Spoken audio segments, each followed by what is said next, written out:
Right, so with this one, we're going nice and technical again, and we're going to talk about pretty much my favouriteest ground bait in the world. The ground bait I use 99% of the time, and that is Supercrush Crush Pallet, because it's just, for the type of fishing I do, definitely for whether it's F1 fishing, stocky fishing, carp down the edge, or even commercial silvers all through the summer, all through the winter, especially skimmers, is literally all I use, because it's what they eat. I mean, pellets are what fish in commercials eat, so it's no brainer to use a ground bait that they're happy to eat. And what I want to talk about today is preparing it, because it's a really easy one. It's probably the easiest ground bait on the planet to prepare. And for me, it's the one that I can do. I can literally do it seconds before I leave in the morning, and then prepare it on the bank. It takes seconds to get it in a whole multitude of ways that I may use it, but really, really easy. And that's what I want to run through today. So, in tub, dead easy, pint of expander, pint of crushed expander there, ready to go. The misconception a lot of people have is that it needs to be mixed slowly like a ground bait, because it does take a lot of water. I mean, it needs to be mixed gradually. It doesn't. I mean, I do it the complete opposite, and what I'll have is my pint there. That'll do me for flipping heck. Any small intimate venue, that'll be enough for, by far, for a session, probably even half of that. And what I'm going to do is completely drown it with lots and lots of water. So I'm going to put probably another half pint of water into the pint. Just have a little check, see how sloppy that goes. And we are there. Yeah, that's plenty. Half a pint to a pint in that case gets it absolutely perfect how I want it. And you can see it is an absolute sloppy mess.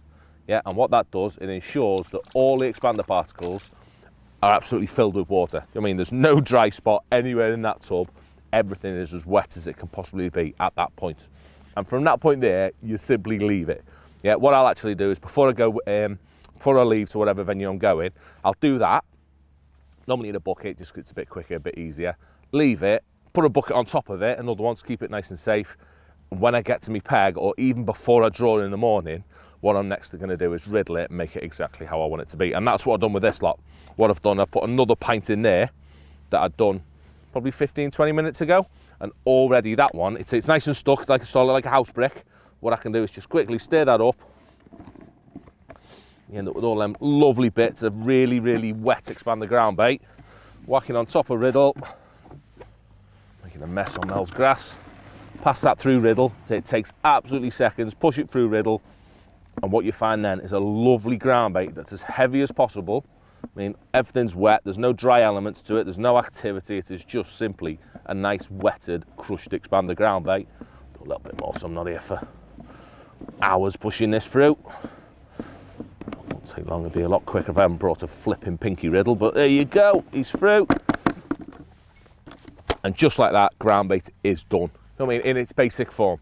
I mean, if I want to feed that in little balls, big loose pot, whatever I want to do, for most of me fishing, then it is done straight away. What you will find though, if it does need a little bit of water, because often it does dry out on them really, really, really nice sunny days, at this point you can still add a little bit of water to it, give it a good whiz round, and as long as you only add a tiny bit of water, it's not like normal ground baits that clog up and go a bit lumpy. I mean, you seem to be able to whiz it round, and it doesn't alter that mix, it doesn't put great big balls in it, makes it a bit nasty.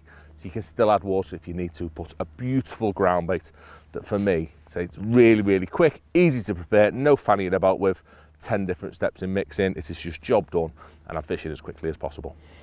Right, so following on from prepping my favouriteest ever ground bait, the crushed expander, next I want to talk to you really, really quickly, nice little sneaky tip again, just about different ways of using it depending what's going on, because it's, again, nice and versatile that I can use it to either lay a bed on the bottom with a big pot if I want to fish down the edge, use it as an attractor, or it's a great ground bait to use to combat tow and things like that.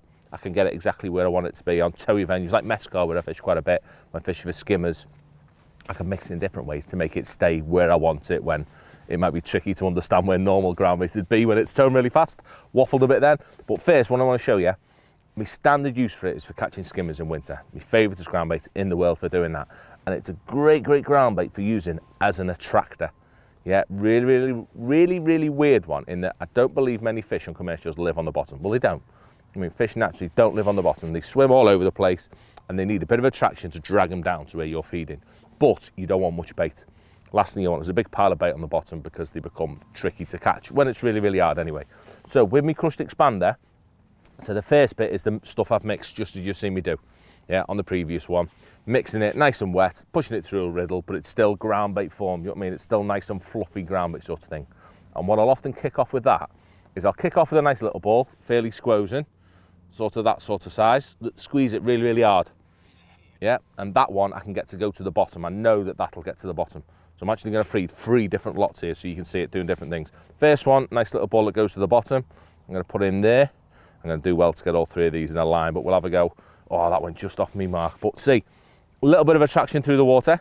See that little bit falling through now, but I've got the ball on the bottom. I mean, great, but it's going to be really soft when it gets on the bottom, so it's going to get wafted about really, really quickly. However, if I want to attract fish into my peg, so once I put my initial feed in, maybe I feel that something needs to be attracted into my peg. Yes, I could use micro pellets, but you find that with micros, it's bait. You know what I mean? It's bait for the fish to eat. So it can often fill them up really quickly. So instead, by feeding a lightly squozing ball sort of that big, you see when I put that one in, I'm going to put that one right in the middle, the attraction of this one is massive. Again, a much bigger, sexy cloud. Go on, get in, you bugger. See all the particles that come off it, and pretty much, you know what I mean, that's got what, 6 inches to sink. If you're feeding that in 3 or 4 foot, no bait is getting to the bottom whatsoever. You're just left with, or it will eventually, but there'll be, you won't even see what's on the bottom. I mean, it just has lovely little bits all the way through the water, just by feeding it to a ball that sort of size. I mean, tiny, tiny little bits. I'm gonna put him in again just so you see what I'm on about. It explodes on the way down. It just puts them little particles in that grab that fish's attention, makes them go down to where your potential little pinch of micro pellets, whatever else is down there, homes them in. You can use it as an attraction, but without feeling like you're filling the peg up with loads of bait. Lastly, and this is me toe combatter, that's great fishing it in that way for when it's really flat calm, really sexy, you know where your bait's going. However, if I feel like I want it to stay in place, like bigger, windier venues, then what I've done here, I've proper slopped some up, so that's like pasty. You know what I mean? Really, really, really sloppy, bit nasty. But what I can do with that stuff, that one's waiting for me there to catch it, is by feeding a slightly better ball. I feed one, that didn't look good. Feed one about that big. Yeah, I might feed half that every cast. And you see that that has very little attraction on the way down. That'll get down to exactly where I want it, just by slopping it up. Nowhere near the particles coming off it. That nice little lump gets down nice and solid, but still that'll break down in, I don't know, 30 seconds. That'll look exactly the same as this pile does up here, which was my original broken down dry sort of ground bait. But that's still a nice little homing in place that keeps them really tight where I want them. And I can be very, very accurate with tiny amounts of bait. So a lovely little, really simple, really easy to prepare as well ground bait that for me covers flipping heck nearly all of my commercial fishing, whether it's summer or winter.